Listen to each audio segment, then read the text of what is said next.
Hey, man. How are you? I'm good. It's a Good. beautiful day here. Man, it is. It's bright this morning. It's got sunshine and the wind is picking up from the north and it just almost feels like fall, maybe on the Too. precipice here. Yeah. A Yeah, little bit humid still, but or at least it is here. But the temperature's great, so yeah, yeah. It's been feels great. like fall is in the air. And of course, with Labor Day out of the way, it means that a good bit of our clients in the chimney services industry have hit their silly season, and Yeah. so phones are already picking up for some people, and I know that it's gonna get crazy for others very soon. So Yeah, it's a domino. It just starts the further north you are, normally it just kicks down. Now, the thing that's interesting this year is the heat wave out in the west has kind of knocked some of those people that are already would be starting, and they're not yet. So it's really interesting. yeah, the West has been a challenge. I mean, Yeah, not to belabor the subject a whole lot about weather, but I mean it is interesting, and that's one of the things that client we have so many clients across the United States, and every market that we have a client in has slightly different issues that they deal with. hmm, Sometimes it's just weather like seasonal stuff, and other times it's catastrophic stuff like hurricanes and tornadoes and earthquakes. I mean, there's just everybody's yeah. in fires. I mean, that's Fires. the big Well, thing. and equally in the Northeast, where we have quite a few clients, and of course, there's a lot of chimney sweeps in the business that we know that aren't our clients but are located up there, and we certainly care about all of them. They're just getting deluged with rain. I Yeah. mean, it's just crazy the rain some of them are getting. So, yeah, it's really interesting how weather plays a part in so much of our clients, and it doesn't really matter which service that they're in; it plays a part in all of them. So, So as we get started today, if you're listening and or watching this, and your silly season has already started, let us know. If you're facing really strange weather in your area this year, then let us know that. Just always curious yeah, to hear from people and what's going on, because those things can really impact business yeah, bottom line. yeah, they really can. And Chuck, thanks for the thumbs up. For the rest of y'all, if y'all want to give us a thumbs up and a little bit of love, we always like that. It's always good. It's always good. So today we're going to get into something that may not uh, a lot of y'all may not understand, but I want to make sure that by the end of this, you have a really good understanding of what we're talking about. They're really something that Google refers to as EAT and YMYL websites. Want to kind of dig into these, and they're not like so they're not websites that are built a certain way. They're actually how a company functions. So all companies need to have EAT, and there are certain companies that need the YMYL. And I want to cover these because I've gotten some couple of clients that have just said, "Hey, I've been contacted by people. They say I really need to pay attention to this YMYL thing." And I go, "Well, okay, let's talk about your business." So we're going to go through some of that as why that matters and whatnot. Um, so I'm going to start here because I think this is where it always starts. A lot of people don't realize that Google has a ton of people out there, real live people. They're called quality raters, and usually every year they do a big upgrade in the quality rater guide, and they do release it so people have access to the quality raters guides. Now, it is really long, and if you want some snooze material, we can certainly get it to you. No problem there. Be more than happy to get that link to you. You can read it at your heart's content and fall asleep probably 5 or 6 times a night, or just take it over a period of a month and get through it all. But it's it really is a guide, and it is something that Google pays attention to. And when they have their quality raters actually going through real websites, These are the things they're looking for. So These are actual real people, right? Yeah, they're real people. Not AI. So when we're talking Correct. about a quality rater, it's a human being. That is correct. And so when real people are looking at your website and going through your website and they're evaluating it, these are two of the things that Google tells them to pay the most attention to. Now, it's not the only things by a long shot, but they hold these two things in high regard.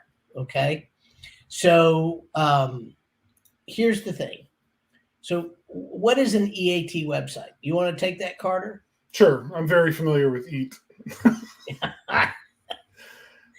So EAT, or EAT, stands for expertise, authoritativeness, and trustworthiness. So they're factors of how well the rater feels that the business, and largely by how the business is portrayed through its website, is expressing or demonstrating expertise, authoritativeness, and trustworthiness.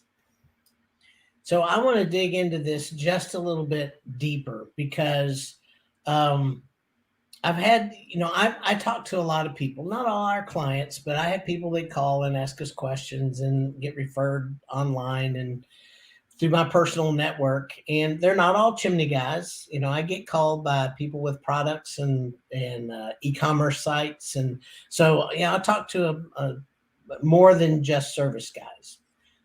But here is what I think one of the biggest misnomers really is. And I've said this before, is everybody wants it to be really easy for the consumer, which I'm all about making it easy for the consumer. I think that, having a website, no matter what you do, that converts well and makes it easy for a consumer to do business with you, absolutely imperative. At the same time, you got to get the consumer to the website. And those aren't always the same thing.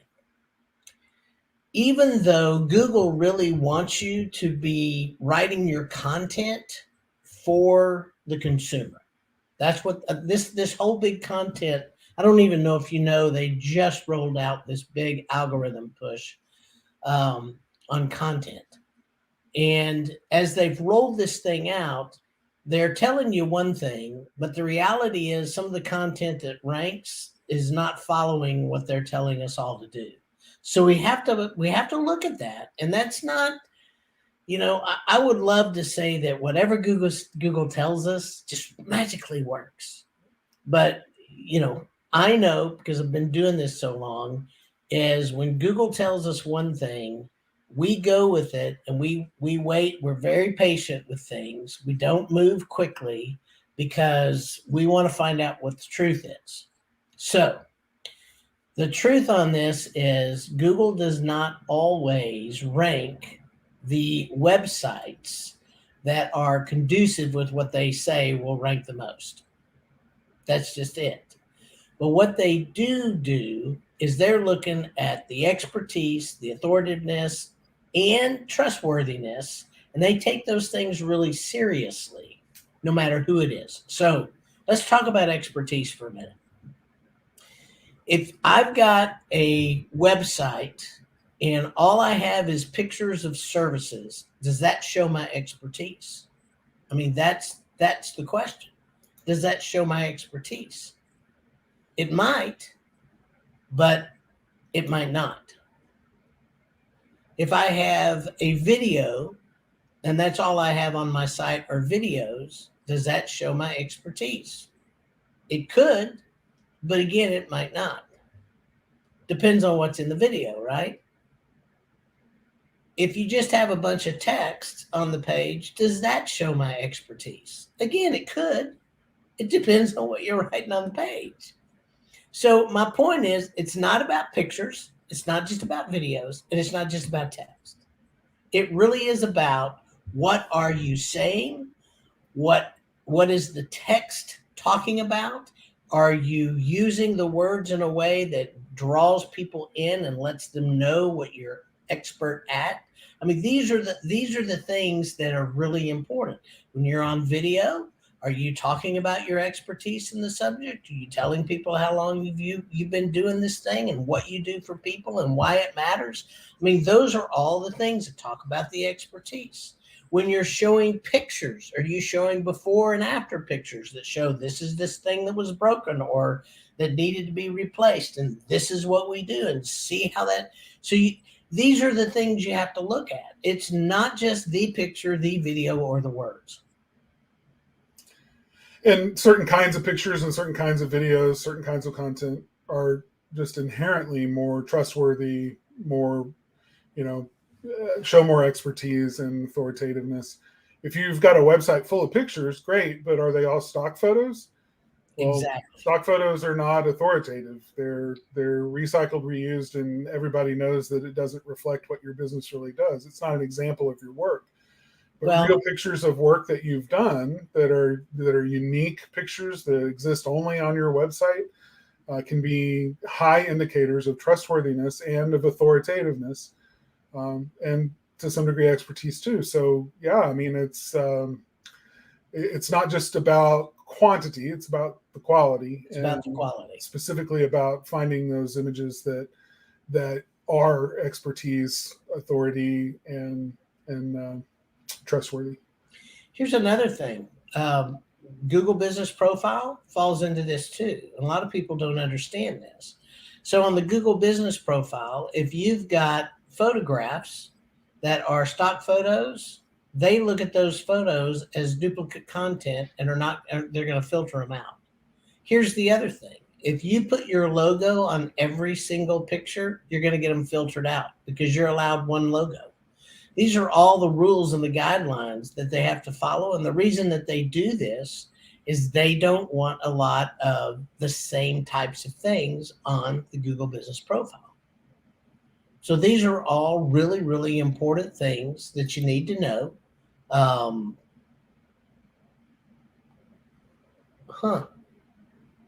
So I don't hear any background sound. Yeah, it sounds like it might be a radio frequency interference thing. It may be my air conditioner just kicked on. Yeah, I'm not sure. I don't hear it. It normally does. I don't either, but that was it. So here's a good, how often are they ranking the EAT? So Hannah, the truth is that's all they want to rank are EAT websites. They really are moving toward, if you don't have the authority, the expertise and trustworthiness that they deem that is a site worth ranking, they don't want to rank you. Now, there are places that they may not have a choice, but at the same time, if you ever, do any of you guys ever go and do recipes? Look at recipes online? Did any of you guys do that? If you go and do a recipe, I hate online recipes because here's what Google tells us. Google says, we want to give you the shortest distance to what you're looking for. All right. And when I get on one of those recipe sites, it is not the shortest distance to the recipe. You got to go through the first part and they're explaining it. And then there's ads. And then you got to go to the second part.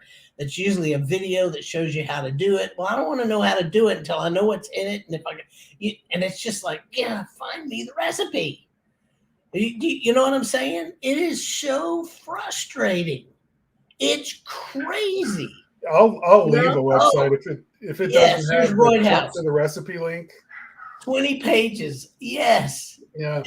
It's the most frustrating thing in the world. And Google is telling us that's not what we want. And yet that is all Google's ranking. So that's my point here is, you have to take what Google tells you. And we know that they're kind of wanting to move toward that. But at the same time, you have to see what's really working in your niche. I would never do in the niche we're in what the recipe people do. It's not going to work. All right. I'm just going to tell you, it won't work. But at the same time, in the recipe niche, they're not doing what Google tells you will work, but it works. You know why they do it, right?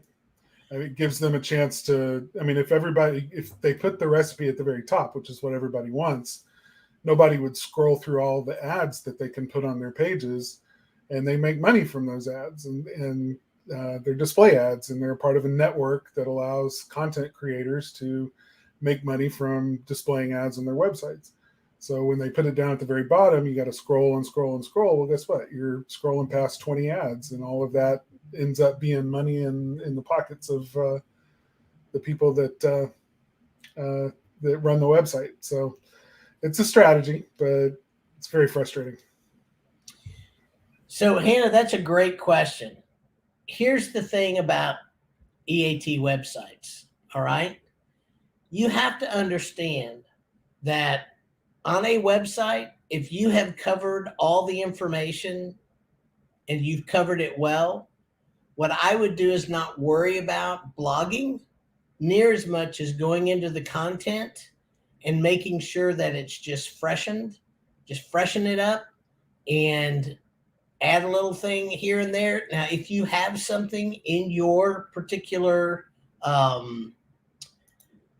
me put it this way.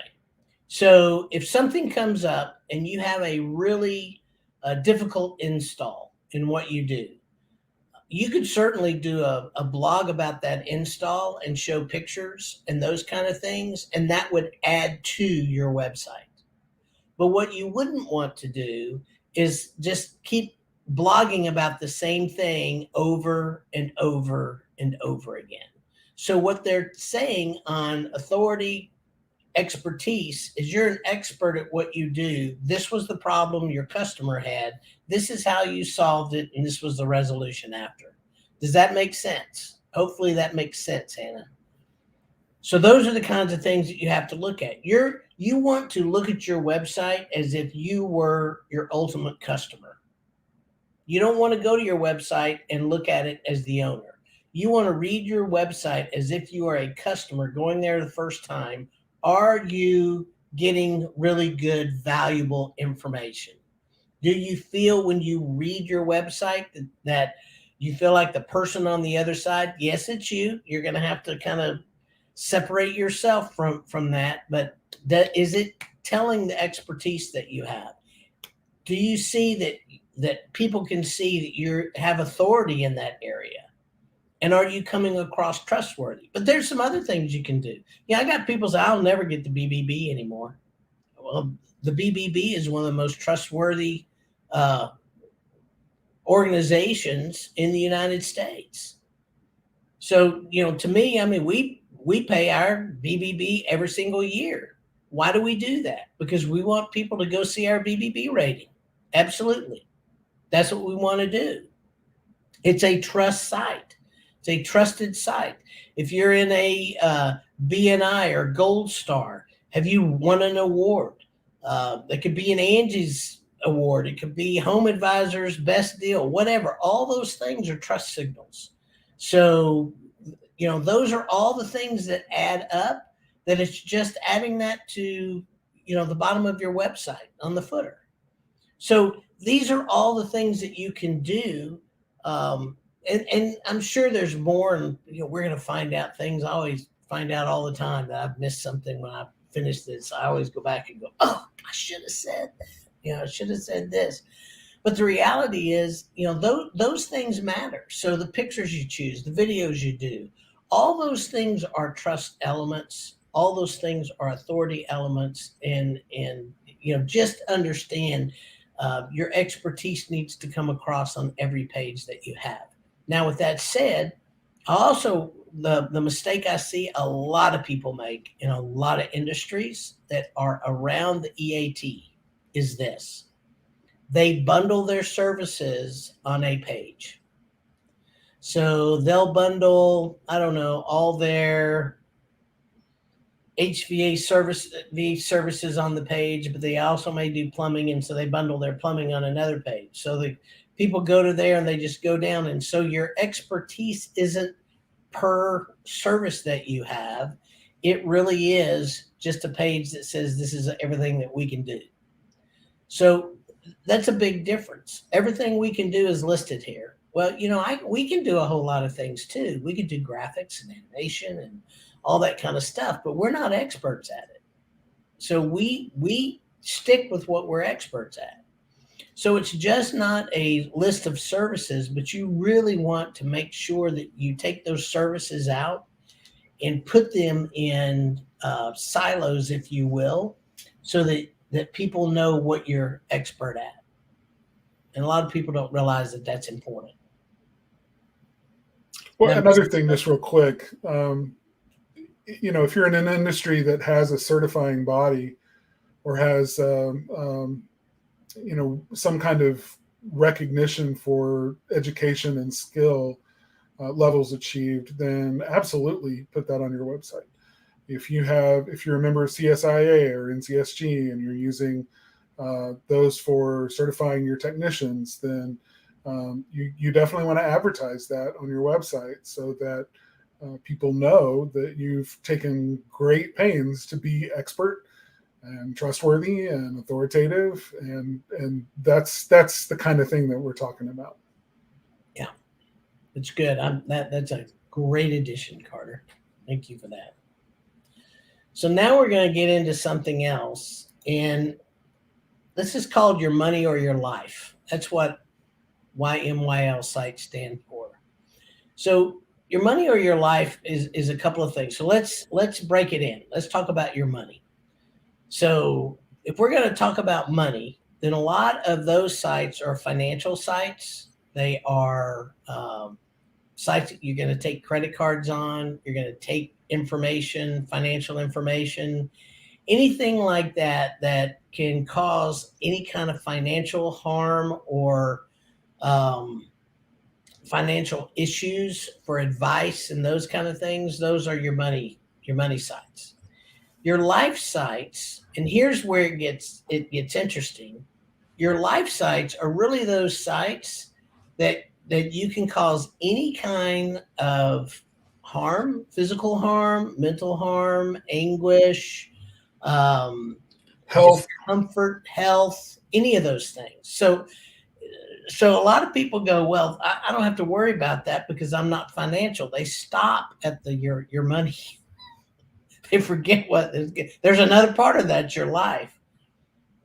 So here's the thing, if you're a chimney sweep, could there be things on your website that could cause somebody harm?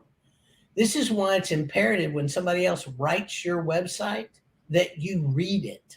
You must read through the stuff that's on your website, because when you put it on your website, you're responsible for what's out there. So Google says you must have really good information. It must be correct. So a lot of people just don't think about that. Yeah, and I'd love to know how, when it comes to some of these technical kinds of things, how a Google rater, is reading the site and determining whether or not it's factually accurate. Does it state the NFP 211 regulations exactly right? Does it, these are like questions I have, but bottom line is, if what you're talking about could indicate that if you don't use our service, you may die, or you may not be safe, your home may not be safe, or something like that, then that's what sends up the signal that makes Google say, okay, they're making a claim here that they're expert and authoritative, or, that they're EAT here, but now they're claiming that if you don't use the service, it could cause you harm, both monetarily and possibly even your life. So we need to verify some things, and we need to make sure that these claims are accurate. So it's definitely kind of a part two. And depending on the claims that your website is making about your service and about people who don't use your service, or don't use the kind of service that you provide, it could put you in the category of being evaluated under the Y.M.Y.L guidelines, and it's a gray area there. I just happened to read the article or the guideline updates that Taylor shared at the beginning. He talked about And I mean, they're including a lot of new territory that wasn't a part of Y.M.Y.L before, and now it's kind of a part of it. Like they're talking more specifically about things like websites that are sharing unfounded scientific claims or fringe conspiracy ideas that could be harmful not only to a person monetarily or physically, but to society. Like it could harm society. So what does that mean? And how do you determine that? And these are all questions that now get raised about how Google is determining whether a website deserves to be ranked or not for the information that's on it. So it includes a lot of stuff. Yeah. So I mean, this is kind of to make y'all aware of it, but this you'd have to read through the whole thing, and even when you read it, there's a lot of stuff that is it's vague. Yeah. That's the best word I know. Well, Yeah. and it gives them plenty of wiggle room, and that's typically how these kinds of statements get parsed. I mean, they're written specifically to be vague, to give cover to the organization who's doing the auditing to determine whether or not for themselves, whether or not this person meets the guidelines. I mean, Twitter has done it when they censor accounts. Facebook does it all the time. It's a bit arbitrary, and they use the cover of the guidelines that they publish as a way to say, well, it didn't meet our guidelines in these broad and general ways. But most of that has ended up impacting people on social media for things that they're sharing that aren't business related. But in this specific instance with Google, EAT and YMYL can absolutely impact the ability for a business to function well and be found in search results. Yeah, so Hannah, I think when you use EPA as a place that you cite, as long as the information is coming from the EPA, and you can do a link and show that is the EPA, it does two things. It's a trusted source, the EPA is, whether you think so or not. Most people think it's a trusted source, but that also helps you with your life stuff, because the EPA, you're citing the EPA. So yes, that's good. So here's another one. I constantly see that chimney people list creosote as flammable. It is combustible. And that is an important fire science fact. Words mean things. Yeah, it's a good distinction. I mean, flammable and combustible to the average consumer probably seem like the same thing, but it is different. And yeah. That's an important fact to mention, and perhaps is something that even could be written about on a website to demonstrate authority. But again, that's up to you, and certainly worth testing. Yeah. I mean, that's the thing. The other thing I just want to make sure is, both these types of sites can be really low quality websites. I mean, and why is it important to know that? Because you're going to see low quality websites rank that just has a bunch of crap on it. I mean, I see it way too often. But it's so much better now than it was even 2 years ago. I'm telling you guys. I mean, when I first started, almost every top ranking website was low quality. It was awful. So they've made really good strides. So with that, I give them I'll give them some credit here. But the thing that you have to remember is you don't want a low quality website, because it's not time tested. With this content update that they just had, I've seen some shifts in some things, and the top ranking sites are all really high quality sites. Before we got on here, I spent about 10 minutes just going through certain areas and just typing in terms and whatever, just to see what would come up. And not one of them was a low quality site. So if you don't have EAT, and if your YMYL sites are saying stuff that they don't agree with, it is going to affect your ranking. So that's something you just need to know. So let's see.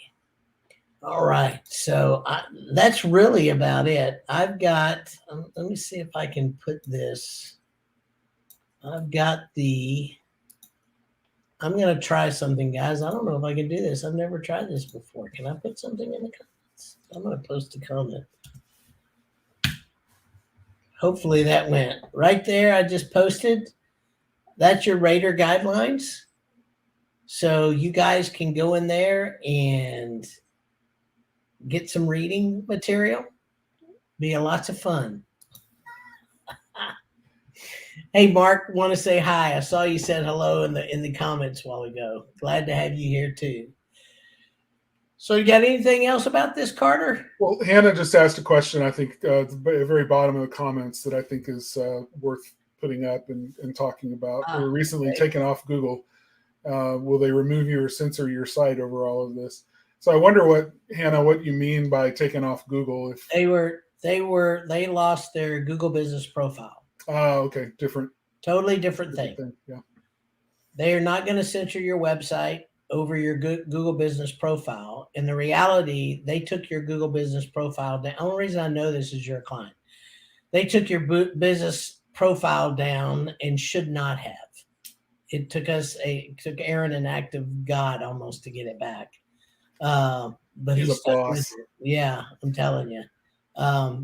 Here's what they're doing in the Google business. So let me just go over this while because this is really not new. It's been happening all summer. They've been taking people down a lot. They've just been suspending the Google business profile accounts all over the place. So when that happens, you got to give them your license. You got to give them all kinds of informations, and sometimes you got to do it 5, 6, 7 times. So that's thanks, Hannah. That was all Aaron. I give him the credit for that. But the reality is we can go to Google and say, hey, Google, we think this is wrong. Here's why. We have to make our case, all that kind of stuff. But we are not Google. That really is something everybody needs to understand. We are not Google. I don't make the rules. We have to live by the rules, and sometimes we have to bang up our heads against the wall because the rules are stupid. But we do not make those rules.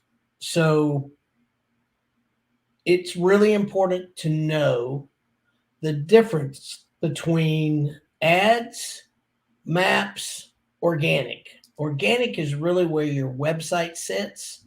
Even though you have a website that you can attach to your Google business profile, what we're talking about with EAT and Y.M.Y.L is really located in organic. One of the reasons that's really important is about 80 to 85% of all your business is either going to come through maps or organic. Everybody right now is scrambling to get at the top of Google Ads. The people who are really scrambling to get at the top of Google Ads is because they're not ranking on maps and they're not ranking in organic. Because you got all kinds of other people trying to get to the front page.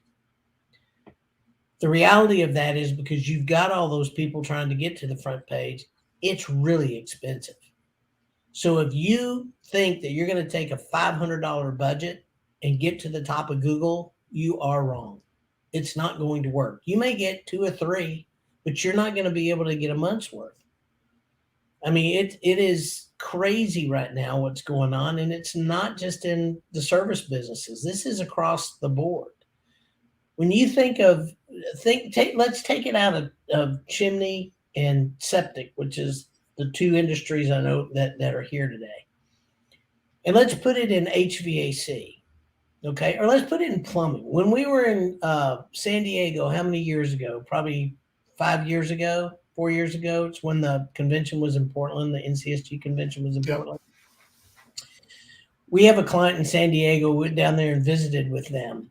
They had somebody that's a friend of theirs and a plumber. So we looked up plumbing. There was 800 and some odd plumbers in his service area, not San Diego proper, in his service area. Over 800 plumbers. How many positions are on the front page in organic? Does anybody know? You guys know by chance? So I'll just tell you, there's 10. And basically, people in SEO will tell you if you want to hide a dead body, just do it on the second page of Google. So you got 10 positions.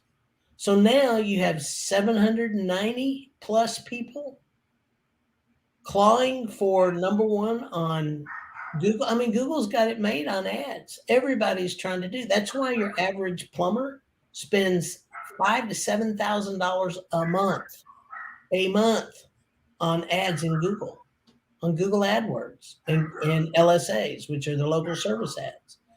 So you guys have to understand that these are the types of things that you have to look at that make a difference. All right. And so when you're struggling to figure out what you're going to do with your marketing, you have to figure out to be able to be in the game long term, what's important. And you may have to do both for a while. You know, if you're new and you don't have the longevity and haven't done SEO, you may have to invest in that, but you also may have to invest in some other ad stuff for immediacy. So these are the types of things that you need to understand. And so if you have a low quality website, if you don't meet the EAT and the Y.M.Y.L standards, then you're not going to rank. You may rank today, but you may not rank in a year. It's just kind of crazy. It's the way it works. One more question from Hannah, and I know we're running late on time, but this is a pretty simple question to answer. To know if the people ranking your EAT and Y.M.Y.L, the rankers, would tell you what they didn't like, unlike with GMB, which they basically just say, nope. And the answer is no. No. Google doesn't share anything with anyone. And when you think about it, it's a free service. Like when most people that give a free estimate, a chimney estimate, they'll come out and they'll give a free estimate, but they won't use any equipment and they won't generate a written report on that estimate. So you're just getting kind of a back of the napkin. Here, what do you want to do? What needs to be done? Here's what we think it would cost, ballpark. So because it's free, right? So Google doesn't charge for your website to be ranked in organic, and so it's not really going to spend the time to try to share information with you about your website.